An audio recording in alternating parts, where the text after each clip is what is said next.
Hi everyone, welcome to study spring और CAPF assistant commandant के SA session में आपका स्वागत है। आज हम लोग एक इम्पोर्टेंट टॉपिक जो एसए का है उसको कवर करने वाले हैं, जिसमें आज हम लोग जो कवर करेंगे वो टॉपिक है सेवा की आड़ में धर्मांतरण राष्ट्र के लिए खतरा। बहुत इम्पोर्टेंट टॉपिक है, ये ट्रेंडिंग है इस बार के लिए और इस टॉपिक को कवर करना बहुत ज़्यादा जरूरी है क्योंकि ये एग्जाम में डायरेक्ट आते हैं क्वेश्चंस इससे। बट बिफोर टू बिगिन, अगर आपको ऐसा लगता है कि ये चैनल आपके लिए डेडिकेटली वर्क करती है और आपके एग्जामिनेशन पॉइंट ऑफ व्यू से रेलेवेंट कंटेंट आपको प्रोवाइड करवाती है, तो आप इस चैनल को सब्सक्राइब एंड जितना हो सके शेयर कीजिए, क्योंकि अभी इस चैनल को 1000 फैमिली की जरूरत है, आप जैसे 1000 लोगों की जरूरत है।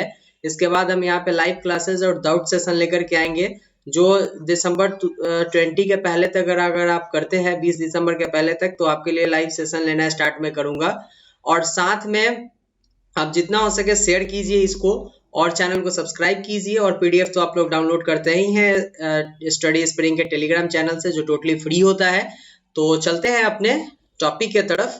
जो आज का टॉपिक है अपना सेवा की आड़ में धर्मांतरण राष्ट्र के लिए खतरा, उसमें इंट्रोडक्शन का जो पार्ट होगा। सारे लोग एसेज लिखते हैं, हर एक लोग के लिखने का तरीका अलग होता है। मैं टॉपिक प्रोवाइड करता हूँ और आपके लिए जो आपका पीडीएफ होता है वो भी मैं प्रोवाइड करता हूँ, लेकिन लिखने का जो तरीका होता है जिससे आप एक अच्छा ऐसे लिख सकते हैं, मैं वो आपको कंटेंट फ्री ऑफ कॉस्ट देने का कोशिश करता हूँ। लेकिन दुख की बात यह है कि आप पूरे वीडियो को नहीं देखते हैं। जो दिक्कत है, आप या तो वीडियो को देखिए मत, और अगर देखिए तो पूरे वीडियो को देखिए, क्योंकि तभी आप इसका फायदा उठा पाइएगा।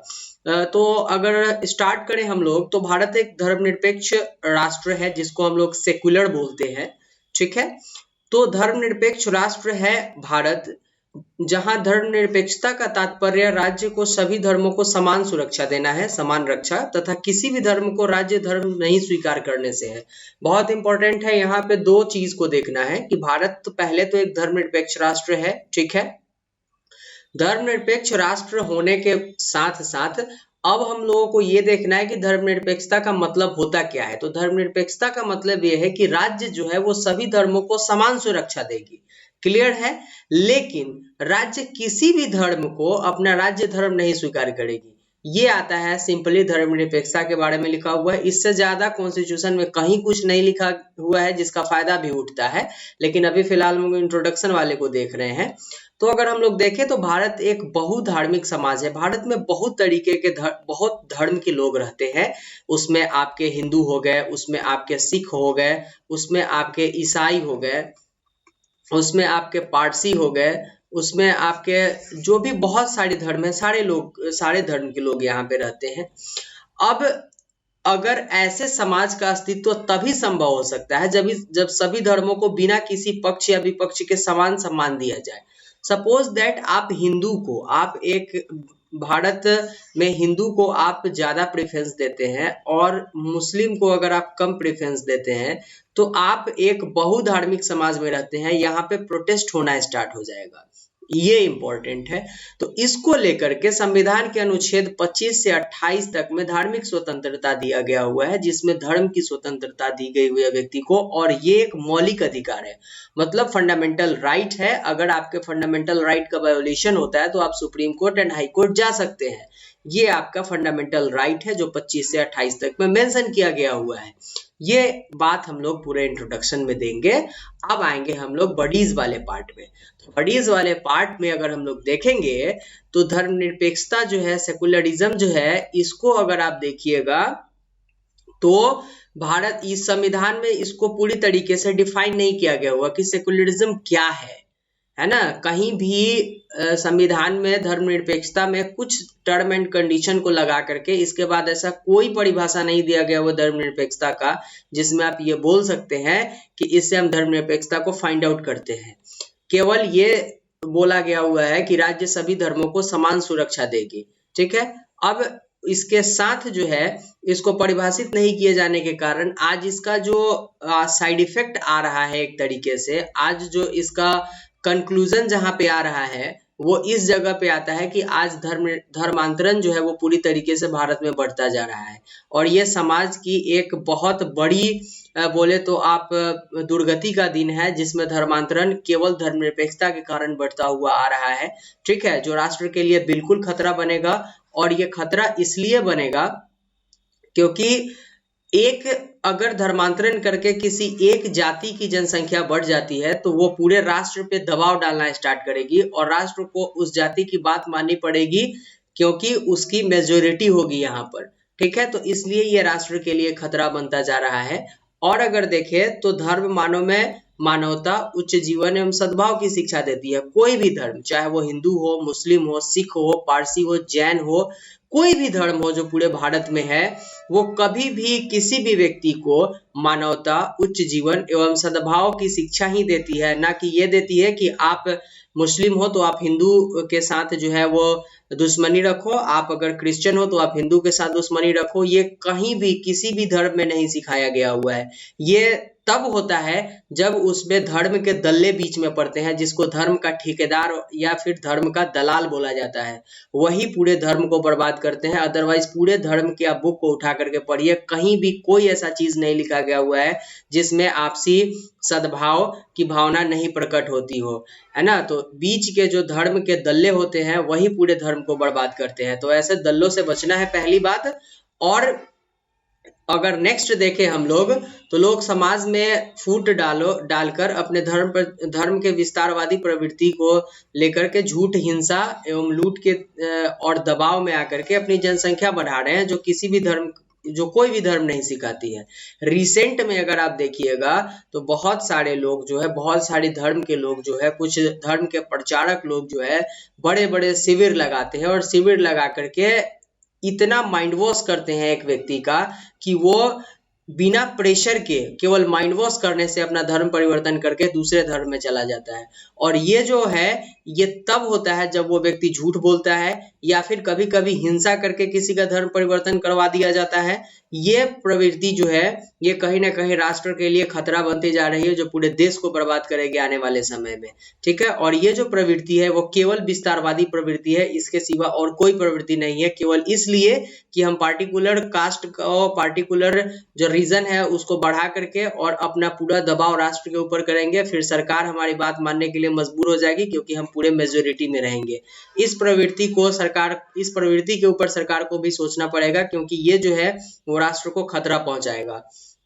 अगर हम लोग देखें तो लोगों को भ्रमित करके धर्मांतरण करना बाद में देश पर एक व्यक्तिगत जाति के दबाव का कारण बन सकता है, जिसको मैंने अभी चर्चा किया कि कैसे जो है वो पूरा दबाव बनाएगा एक व्यक्ति जिसका मेजोरिटी अगर पूरे 1.25 करोड़ जनसंख्या में अगर किसी का 1 करोड़ जनसंख्या होगा किसी पार्टिकुलर कास्ट का, तो वो सरकार के ऊपर जरूर प्रेशर बनाएगी किसी बुरे काम के लिए भी, चाहे वो राष्ट्र के लिए खतरा ही क्यों ना हो। तो इसलिए इस तरीके के बात पे सरकार को भी सोचना पड़ेगा, बहुत जरूरी है। अतः जो सिस्टमेटिक तरीके से अगर देखा जाए तो ये जो है वो राष्ट्र पर खतरा तो बनेगा ही, साथ में इसका उद्देश्य मानव कल्याण न होकर के अपनी जनसंख्या को बढ़ाना हुआ होता है, क्योंकि इस तरीके से जो धर्मांतरण किया जाता है वो केवल जनसंख्या को बढ़ाने के लिए किया जाता है या फिर लव जिहाद को बढ़ाने के लिए किया जाता है। ये लव जिहाद क्या है? प्यार करना, प्यार अपने कास्ट से दूसरे कास्ट की लड़की से प्यार करना और फिर बाद में उसको धोखा दे देना, उसके साथ अत्याचार करना। ये रिसेंट का ट्रेंडिंग टॉपिक है जिसको हम लोगों ने कवर किया था ऐसे वाले टॉपिक में। अगर आपने उसको नहीं देखा है तो बिल्कुल देखिए उसको। और इस तरीके की भावना जो है वो भी अभी धर्मांतरण से फैलाई जा रही है। ये सारे रीजन धर्मांतरण के होते हैं, ठीक है, जो राष्ट्र के साथ साथ किसी दूसरे जात के ऊपर भी खतरा बनते आ रहा है। आगे देखते हैं हम लोग, वर्तमान में सेवा की आड़ में भी धर्मांतरण की गंदी साजिश की जा रही है। एक आपको सिंपल एग्जांपल देते हैं।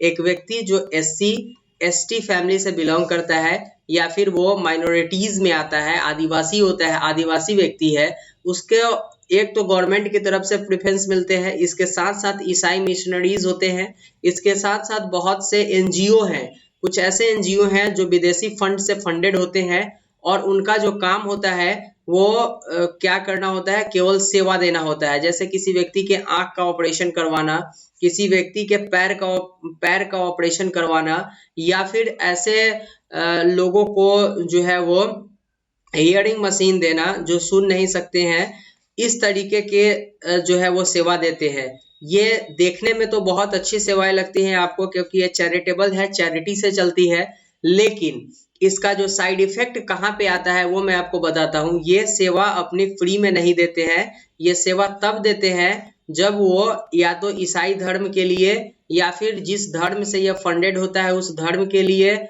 अपनी भावना प्रकट करते हैं, या फिर इस धर्म को वे स्वीकार करते हैं। इस तरीके के भी चैरिटेबल ट्रस्ट हैं या फिर ट्रस्ट हैं जो इस तरीके के काम करती हैं, और इसके ऊपर गवर्नमेंट को ध्यान देना होगा, क्योंकि एनजीओ जो विदेशी फंडेड होते थे उस पे अब 20% वर्क ही उनको अपने काम से अपने से अलग जो मकसद है उसे करना होगा, अब जो गवर्नमेंट ने चेंजेस किए हैं रूल उसमें। लेकिन ऐसे संस्थाओं के ऊपर भी गवर्नमेंट को ध्यान देना होगा जो धर्म परिवर्तन करा करके, जो धर्म परिवर्तन कराता है सेवा के नाम पर। यह बहुत गलत तरीका है, बहुत गलत प्रवृत्ति है एक समाज को, पूरे राष्ट्र में अपने पार्टिकुलर जो उसकी जनसंख्या है उसको बढ़ाने का। तो इस तरीके से ईसाई मिशनरियों द्वारा गरीब लोगों की सेवा भी की जाती है और उनको लालच देकर उनका धर्मांतरण किया जा रहा है। ये बहुत डेंजर सिचुएशन है, और ये प्रथा अंग्रेजी राज्य की तरह है। जिस तरह से अंग्रेज लोग जो है वो धर्म परिवर्तन करवाते थे, ठीक उसी तरीके से जो है ईसाई मिशनरीज लोग या फिर और जात के लोग, आदिवासी, अनुसूचित जाति, जनजाति, इन लोगों को लालच देती है, उनका धर्म परिवर्तन करवाती है। और ये जो धर्म परिवर्तन है ये फूट डालो और शासन करो की नीति का ही पालन करती है, क्योंकि ये लोग जब मेजोरिटी में आएंगे तो करेंगे क्या, सरकार के पास वैसे मुद्दे उठा करके लाएंगे जो राष्ट्र के हित के लिए जरूरी नहीं होंगे। इसके साथ साथ राष्ट्र के यूनिटी और इंटीग्रिटी के ऊपर खतरा बना करके आएंगे। तो गवर्नमेंट को इसके ऊपर बहुत ज्यादा ध्यान देने की जरूरत है। साथ में ऐसे भी संस्थाएं जो पार्टिकुलर धर्म से बिलोंग करती है उनको अपने धर्म को और स्ट्रॉन्ग करने की जरूरत है, ना कि उनको किसी व्यक्ति को धर्म में ला करके और फिर जो है धर्म परिवर्तन करवा के, धर्मांतरण करवा के अपनी जनसंख्या को बढ़ाने से है। इसके ऊपर बहुत ज्यादा ध्यान देने की जरूरत है, क्योंकि अगर आप लोग कंक्लूजन इसका देखेंगे तो आज राज्य को धर्मांतरण के संबंधी कठोर कानून बनाने की जरूरत है, क्योंकि आर्टिकल 25 सबसे ज्यादा इंपॉर्टेंट है। 25 आर्टिकल ये बोलता है कि कोई भी व्यक्ति किसी भी धर्म को स्वीकार कर सकता है स्वेच्छा से। यहाँ पे स्वेच्छा शब्द का उपयोग कर दिया जाता है, और ऐसे ही धर्म के दल्ले लोग महासभा या शिविर लगाते हैं और उसमें झूठ बोल के या फिर झूठ बोलने के साथ साथ जो है वो हिंसा से या फिर दबाव डाल करके किसी व्यक्ति का धर्मांतरण करवा देते हैं, और लास्ट में उसे ये एक्सेप्ट करवाया जाता है कि उसने स्वेच्छा से इस धर्म को स्वीकार किया है।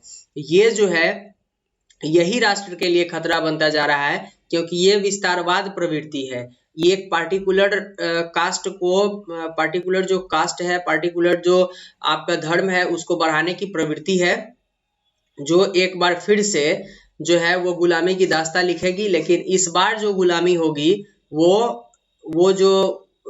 गुलामी जो होगी वो धर्म के नाम पर होगी, ना कि किसी दूसरे नाम पर होगी।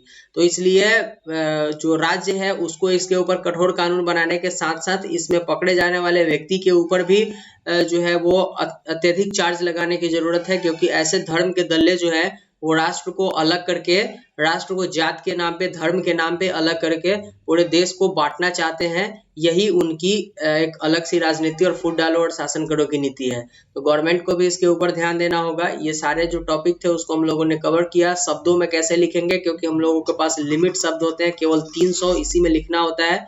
तो इसमें हम लोग केवल फैक्ट्स लिख सकते हैं, इसके सिवा और कुछ नहीं लिखेंगे। ज्यादा लिखने पे नंबर के साथ साथ जो है वो हम लोगों के एक बेसिक समझ जो है उसको यहाँ पे एक्सप्लेन करना होता है 300 शब्दों में, तो उसी को हम लोग एक्सप्लेन करेंगे। बहुत ज्यादा जरूरत नहीं है इसमें शब्दों को लिखने की। हम लोगों ने सारे बात को कवर किया छोटे छोटे शब्दों में और एक दूसरे को समझने वाले शब्दों में। बहुत ज्यादा फिलोसोफर नहीं बनना होता है यूपीएससी के एग्जाम में, केवल ऐसे ही लिखना होता है जो सामने वाले को समझ में आए। बहुत ज्यादा डिफिकल्ट भाषा का यूज करना अगर है आपको तो आप हिंदी साहित्य में पीएचडी कर सकते हैं।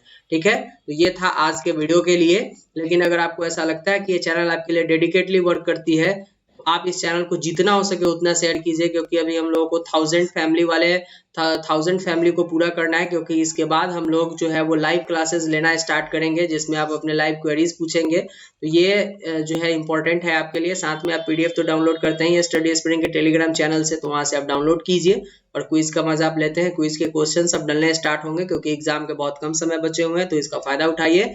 मिलते हैं नेक्स्ट वीडियो में। Thank you and good bye.